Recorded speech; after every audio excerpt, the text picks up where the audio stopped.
Hello and welcome to The First Draft, a new podcast by the Foreign Policy Research Institute in which we'll examine the ideas emanating from world affairs over the next few months. I'm Robert Kaplan, Robert Strauss Houppé Chair in Geopolitics.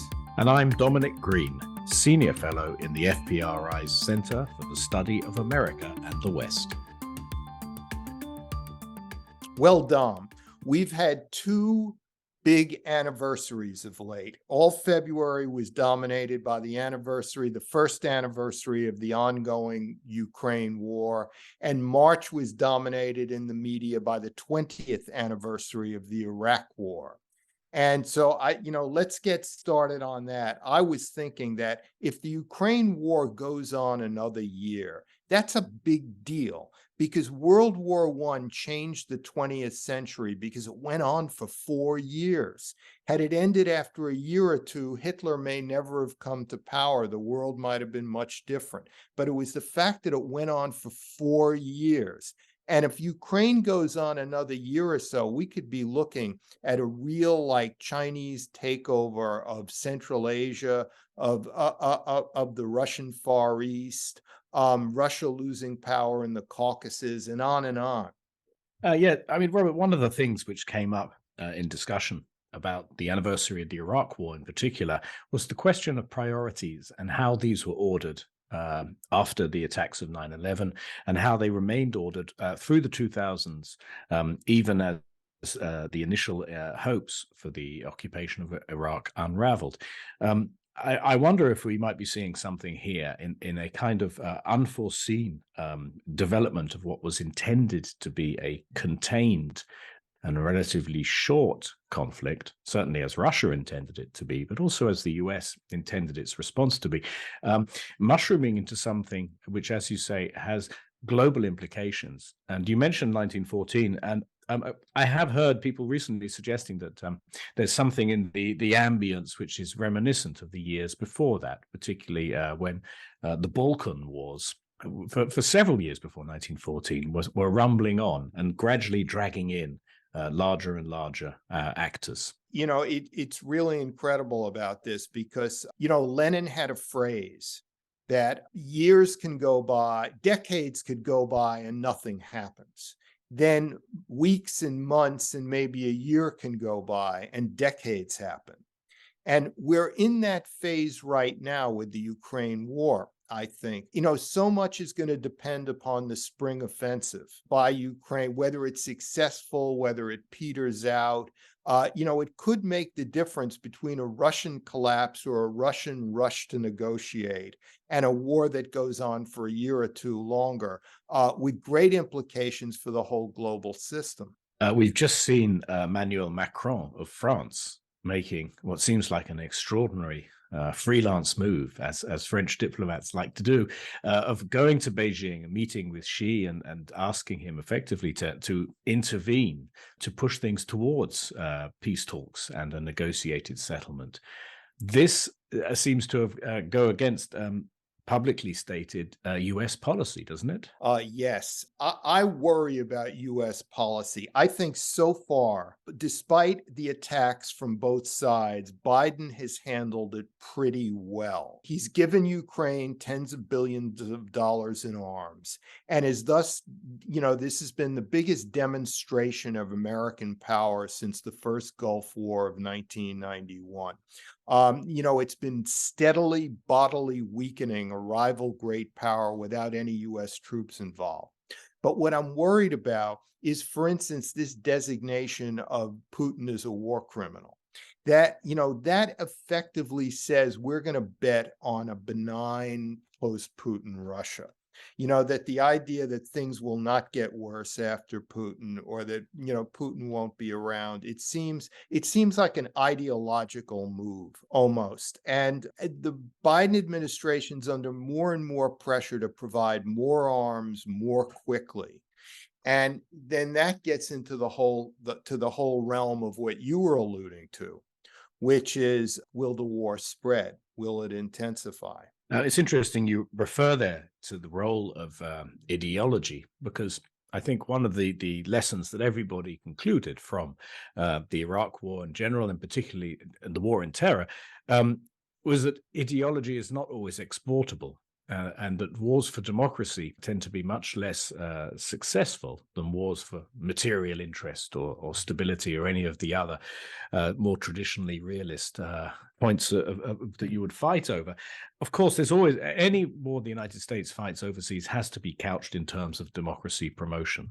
That's the tradition. That's the But American ideology. it And is. It certainly is. What I wonder is this: when it comes to negotiation and an exit, which presumably the US is hoping to achieve, what are the gains that can be carried forward that, as you say, the US has achieved so far, and what are the necessary compromises or losses or setbacks that will also have to be accepted if there is to be a negotiated balance at the end of this? well, I think the gains we're seeing before our eyes, Finland joining NATO, perhaps to be followed by Sweden, Russia losing influence in the Caucasus, in Central Asia, in the Russian Far East, Putin weakened if still in power. Using the Chinese to essentially tell Putin not to use nuclear weapons.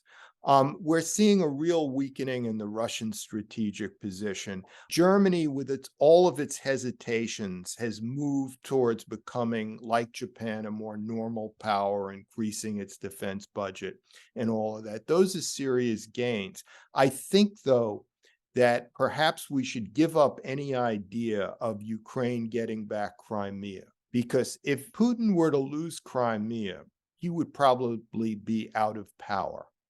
And if he was out of power, he would be dead at some point. And because Crimea is not Eastern Ukraine, it goes back to Catherine the Great. It has real emotional impact on the average Russian. Yes, and we often talk about literature as the handbook to history. Tolstoy's Sevastopol sketches, these early short Yes. stories, are of course an account of an earlier campaign when it was vital for Russia to maintain a port on the Black Sea. That is the kind of compromise which Volodymyr Zelensky and the Ukrainian leadership do not seem to be inclined to make. There has to be a point at which the US exercises tighter control over its ally for this to be achieved. Yes, I think the US wants Ukraine to win, but not by too much, not outright. Turning to Iraq for a moment, the 20th anniversary, what I was struck by is that there was a very detailed, documented book by a noted academic historian, Melvin Leffler, called Confronting Saddam Hussein, where he made the point after 10 years of research that while the policy elite likes to throw food at each other, blaming neoconservatives and all of that, the actual decision to go to war had nothing to do with that.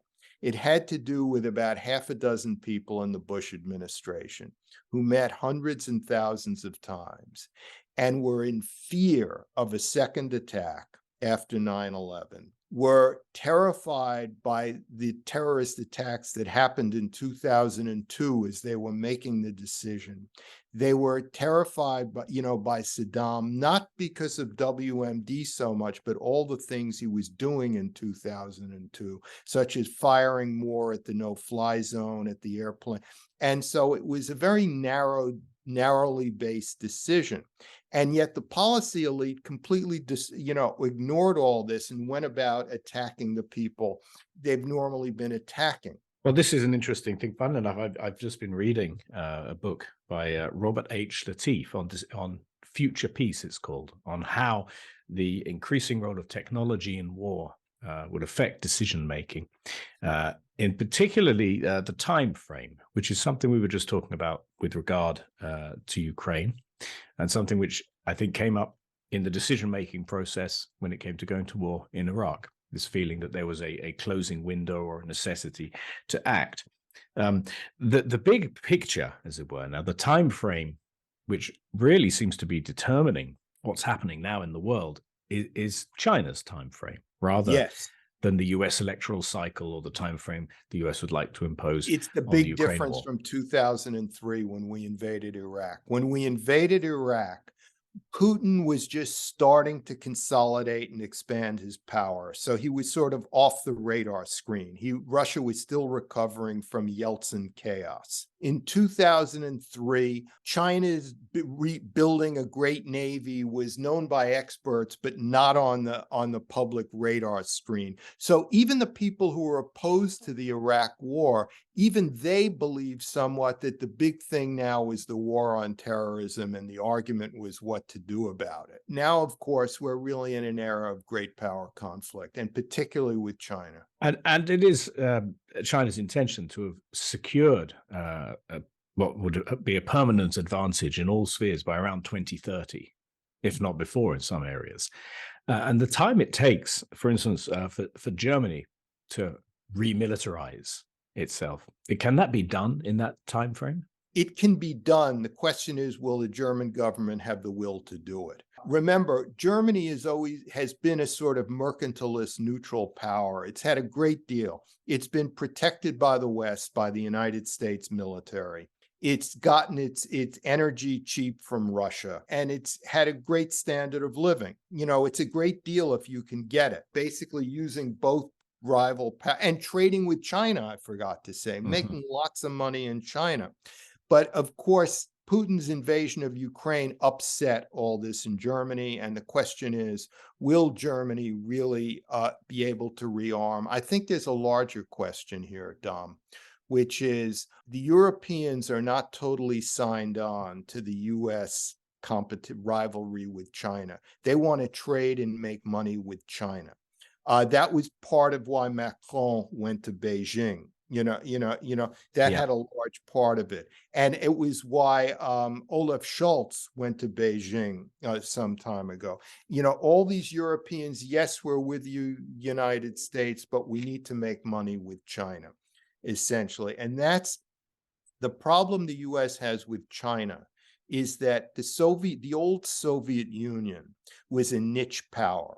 It had great hydrogen bombs, a great space program, not as good as ours, but it was a great space program.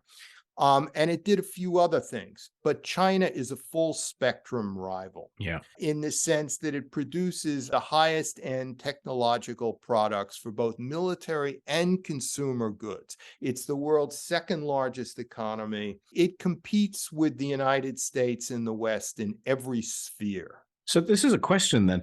Why is it that the pivot to Asia keeps being announced and keeps somehow not really happening? That here we are years after this was first declared during the Obama administration, and the United States is tied down looking at the maps of Ukraine and plotting tiny advances and retreats and so on as what appears to be its primary day-to-day foreign interest. How has this not happened? That I know it's difficult, they say, to turn around an ocean liner or a battleship, it takes a long time. But why does this not keep happening? It's not because of urgency. Is it because of just the way of institutions, or is there something particular here? The pivot to Asia, Dom, was aspirational, remember. It occurred when the Obama administration made the decision to withdraw completely from Iraq. This was 2010-ish around. And the idea of the pivot of Asia was that we weren't going to retreat back home into ourselves like we did after every war in the past. Because remember, even after World War II, we came home. It was the Korean War that got us back to Asia and Europe. But for a few years, even after World War II, America was moving in an isolationist direction. So the idea of the pivot is we're not going to become isolationists now that we're exiting the Middle East. We're going to pivot to Asia and compete with China. The problem with that was the Obama administration walked the walk, but it didn't really talk the talk. Obama himself was afraid to anger the Chinese by being too aggressive in the South China Sea. As Democratic administrations go, they didn't raise the defense budget enough. So all of these things happened. And also there was seen to be no urgency because the pivot to Asia was driven by Asia hands who wanted to move US policy from the Middle East to Asia rather than become isolationist again, essentially. But in the last, I think what's the difference is in 2012 or 13, was it, Xi Jinping replaced Hu Jintao, you know? And even Xi required a year or two of consolidation. It was unclear which direction he was moving. But he's clearly now an aggressive Marxist Leninist who thinks that one of the tragedies was that Gorbachev was not overthrown by his military, that China is going to become aggressive. It's going to get back to, it's already gotten back Hong Kong, Macau. It dominated Outer Mongolia. The next step is Taiwan, essentially. So it was only as Xi got into his stride as a real authoritarian, emerging on totalitarian leader with a personality cult, that the emphasis on Asia became real. But it's hard because the US foreign policy establishment is still dominated by Europeanists, to a significant extent. It's partly a generational thing. And America is a great power. It can't just ignore Ukraine. It can't ignore a Russian invasion of Ukraine, put together with war crimes and all of that, and just say, no, we're going to concentrate on Asia. Now, you've said the P word there, pivot, which seems to be coming up a lot now in analysis of shifting patterns globally. Is there a literature on pivot states and how second or third tier powers split the differences when it comes to policies? For instance, Germany adopting an export policy, that's very much oriented to China, and previously an energy policy oriented to Russia, while having a defense policy oriented to the US. Yeah, I believe there's been quite a lot of academic literature on pivot states, like Egypt is considered a pivot state in the Middle East, or was, less so now, and other places. And Romania is a pivot state in Southeast Europe because of its size and uniformity. And Poland, certainly in Northeastern Europe, is a pivot state. So there has been quite a lot of literature on this. I think, though, that what we're going to see is that the United States is going to try to have it both ways.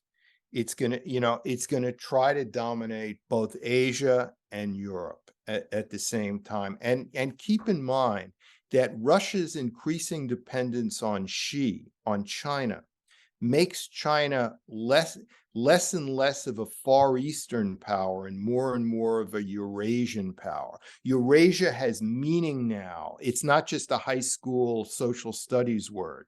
It means something. As the earth has shrunk, Eurasia can be imagined in a sense. And China is basically swallowing partly Russia and becoming becoming the Eurasian superpower. What you're describing really is the alignment of geographical Eurasia, which of course always exists, with the emergence of economic Eurasia, which is a giant export market for Chinese goods, and that merging with energy Eurasia, which is Russian raw materials being exported into China, for instance. The one element that's missing there from a sort of full spectrum dominance is currency Eurasia, where all of these trades are set in a single currency. How significant do you think the recent weakening of the dollar as an exchange currency, as the petrodollar in particular, is? It's significant, but it's very gradual. Because remember, the dollar was very strong until recently. That was one of the things that was keeping stocks down, as we all know. So it's all relative. The problem with the idea of a world beyond the dollar, is that the reason the dollar has been, the world's #1 currency is because the United States, with all of its domestic problems, which we can talk about now, is still the most stable of the major industrial nations. Where are you going to put your money? In Europe, with the Ukraine invasion, and we don't know where that's going, or where you're going to And China has now Marxist-Leninists, hardcore Marxist-Leninists making economic decisions. So the strength of the Chinese currency is also in question. So America, with all of its deficiencies, and even if it's in decline, still has the currency that's least risky. And that's the problem with these prognostications about a post-dollar world. Would the prospects for extending the dollar denominated world be improved by an isolationist foreign policy, or by avoiding the kind of disentanglements, entanglements, sorry, would say, with Russia, where you push a major energy supplier out of the dollar denominated system? Is there an advantage still for the rest of the world in having, as it were, America offshored with its dollar and the safe place to keep your money? That's a complicated question. I can't begin to answer that. I think all three great powers are in decline, but at different paces, and therefore there's relative advantages. Russia, we know, is in decline. China becoming more and more Marxist-Leninist, means it's going to, its problems are more opaque than America's because it's authoritarian, but they're still there and growing. And America, as we know, is increasingly ideologically split.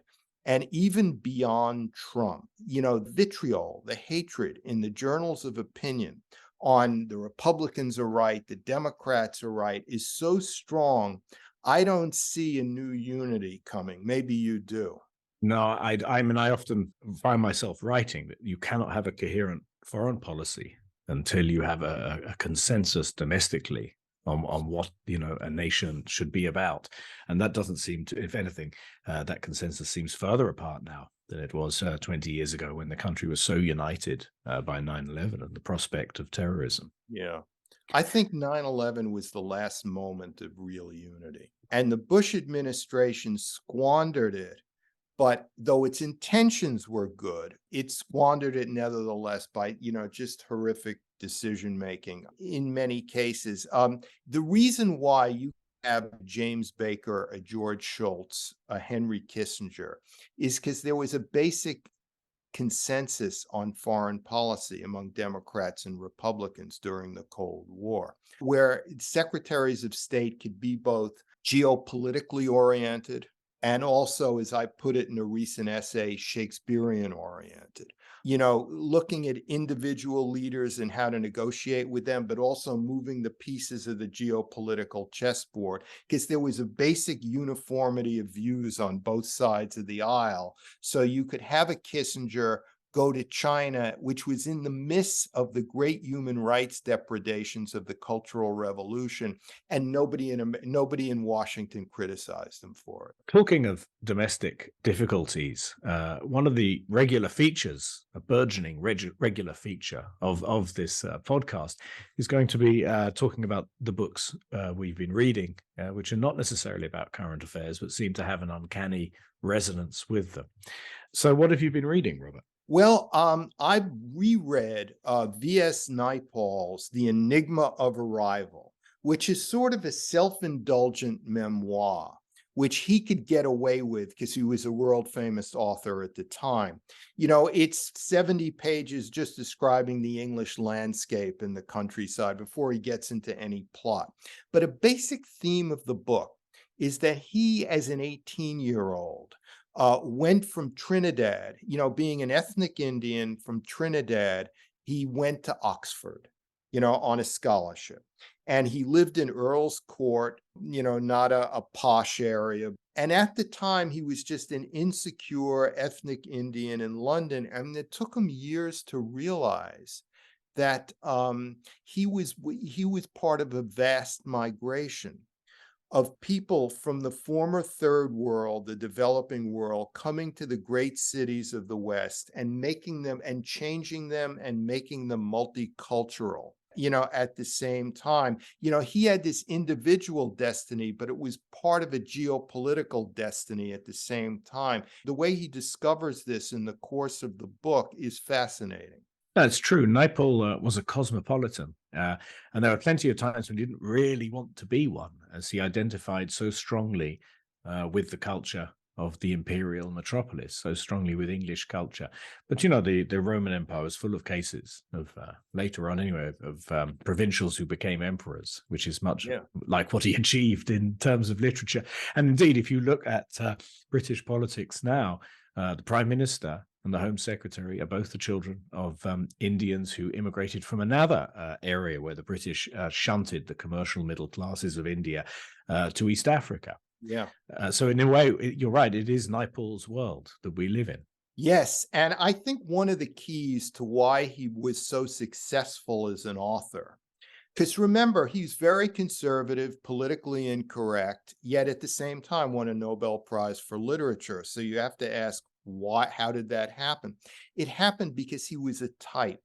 He was the first of a type, the first of a literary type, the post-colonial man coming to the empire back in the 1960s. Now, many others followed him and became well known in the arts, in literature, but he was sort of the first. He wrote great travel books to look at the world from the point of view not of a Westerner, but of somebody who is post-colonial, even though he himself was very conservative and politically incorrect. I know there is a school of argument that the United States is perhaps the first post-colonial nation, which in some ways explains. Maybe I think there's a lot to it. I think, as an outsider, I can see the blind spots in policy. That if you're created against an empire, then quasi-imperial responsibilities are discomforting.